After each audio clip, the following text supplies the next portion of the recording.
iPad mini is a very interesting piece of tech. Its small size and form factor makes it a versatile device for a niche group of people. Now I happen to fit into that kind of group, so I ended up getting one for myself and it fits perfectly to my workflow. It has turned out to be my favorite tech device ever since, and I am more than happy to share my experience. So here is what it's like to live with an iPad mini.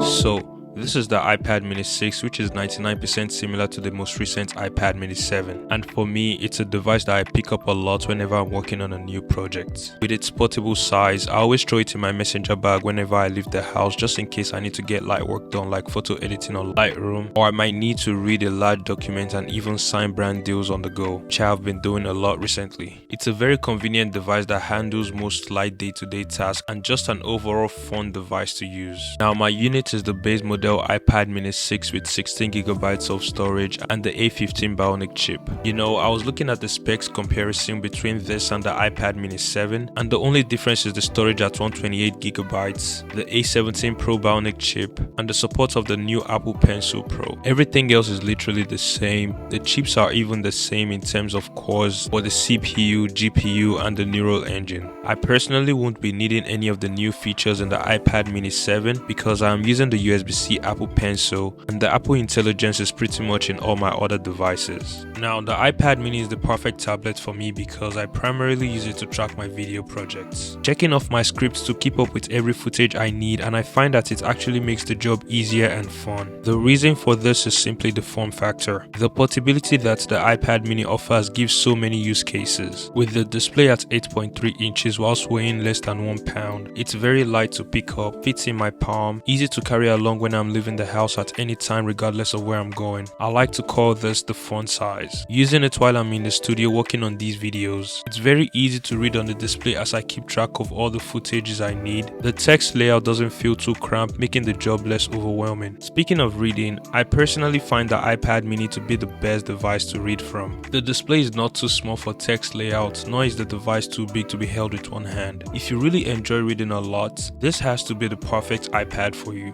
Having a tablet of this form has made it really easy for me to go through detailed document that requires careful understanding and retention. A good example is when I need to sign contracts for brand partnerships. The informations look clearer compared to reading from my iPhone, and the best part is I can easily sign the contract with the Apple Pencil and send it back for confirmation right away. What an easy way to get straight to the bag. And the same goes for browsing the internet and reading articles. The display quality of the iPad mini is incredibly fluid for a wide range of use cases. It boasts a 2266 by 1488 resolution at 326 ppi, delivering sharp and clear visuals. Images are vibrant with excellent color accuracy, making it great for creative tasks. Whether you're a creative working on apps like Lightroom and Photoshop, or you just enjoy consuming high quality media, the iPad mini consistently delivers stunning results that truly enhances the quality of what you are viewing or creating. A good use case would be photographers being able to edit pictures on the fly. With the use of an SD card adapter, you can transfer pictures from your camera and start cooking up right away. There have been times when I've had to edit my thumbnails on the go, and this display does not disappoint. The colors are accurate when editing on Lightroom, so when I transfer the pictures to other devices with a better display, I don't feel the need to make additional adjustments. The iPad mini has 500 nits of brightness. It's not sunny today, it's kind of gloomy if you guys could see the sky, so it's fine. But still, like, there are days where I'm using this outside and I could literally see everything clearly. I think it's something that's usable outdoors, but it's only 500 nits of brightness. My ND filter can't even show it. It's only 500 nits of brightness, so if you're using it outdoors and maybe you're like working on the go, photographer or videographer, and you're trying to edit on like Lightroom and stuff, you might need to like stay under a shade or something, but it's still usable in my opinion. The display of the iPad mini also excels when it comes to entertainment. Casually watching some of the best quality videos on YouTube is something I have come to enjoy on this tablet. The visuals are stunning and the display quality brings out the best of every video. It's quite the same as the likes of the M2 iPad Air, giving you that immersive and pleasing experience to the eye. On the topic of consuming media, it features a landscape stereo speaker on both ends of the device. The audio quality is rich and clear with balanced sound that enhances the overall viewing experience, and here's what it sounds like compared to the M2 iPad Air. Stuck by that code, Kush got me back on the float. How many trying my hardest, restraining and masking their urge to show up and glow on these boys. I'm telling stuck by that code, Kush got me back on the float.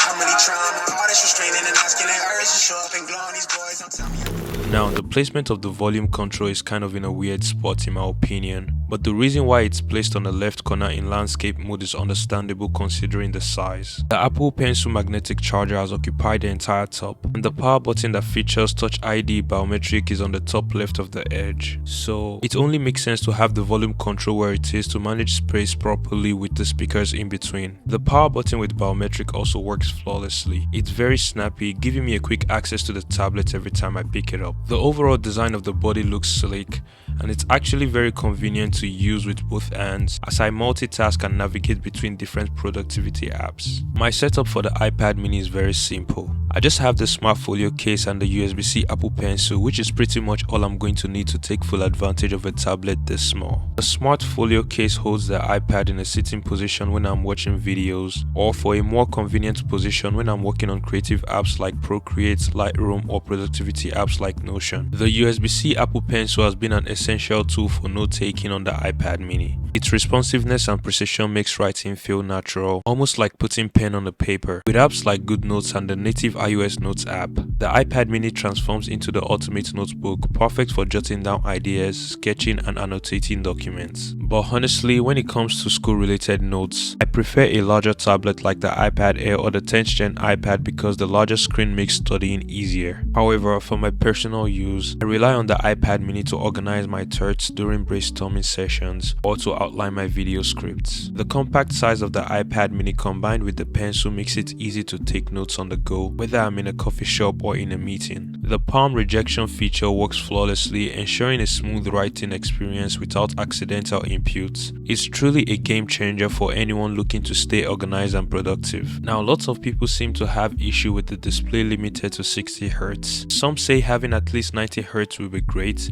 and most say ProMotion display at 120Hz will make the iPad mini be the best iPad on the market. I think these are valid points of course, and of course 60Hz even on the most recent iPad mini 7 in 2024 sounds criminal. But honestly, the 60Hz is actually not that bad, and it didn't stop me from enjoying the usability of the iPad mini. In fact, whenever my friends come over, it's the tablet I hand over to keep them company. They always have good things to say on how smooth and fluid it feels when playing games like Call of Duty Mobile. I feel like the gaming on this tablet is very smooth. Yeah, this is very, very smooth, bro. I like the way the screen is big. Because a lot of people are complaining that it's 60Hz and Apple is not updating it in 2024 and stuff like that. But what do you think in terms of like usability and gaming and stuff like that? Oh god, I'm enjoying the game, bro. I'm not complaining or anything. See?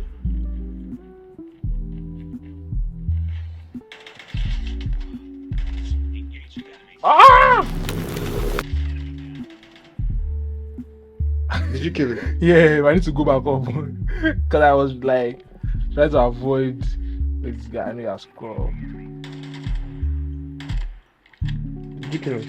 Yeah. Okay, I caught one kill finally.